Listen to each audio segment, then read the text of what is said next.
Hi, this is Wes Fryer with Moving at the Speed of Creativity, and in this screencast I'll be demonstrating how you can insert a Google document into a page on a Google site, actually embedding that document. And I'm sharing this primarily for students in my Technology for Teachers class in the spring of 2010.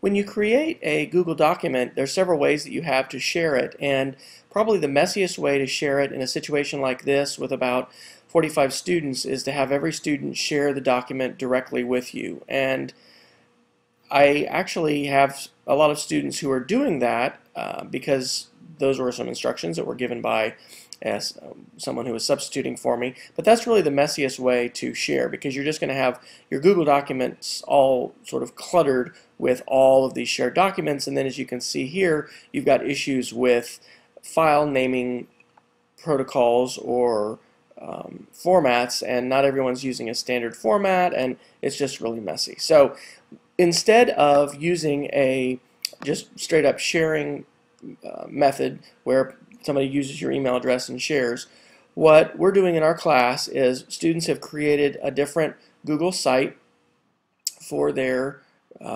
course, and I don't think that's actually the one that I wanted to show. Try this one.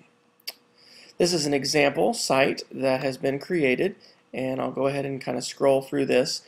Basically, at this point, there's just a home page that students should have created with an image, and then over here in the sidebar, they have a page that has some educational videos in it and a description of why they've included these videos.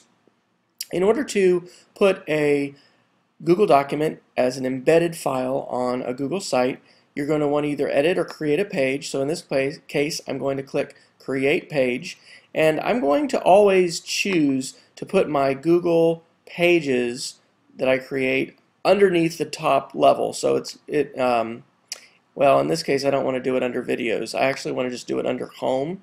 So I'm going to select where I want this to go, and it's going to therefore be navigable in a breadcrumb format underneath my Home button. So you can move these around if you need to. If you create them in the wrong place, you've got to enter a page number or page name, and so this is going to be Unit Plan, and I'm going to click Create Page. So to embed a Google document here into my page, I'm going to go up to the Insert menu, and I'm going to go down to where I see Document, and I should have all of my current Google documents appear.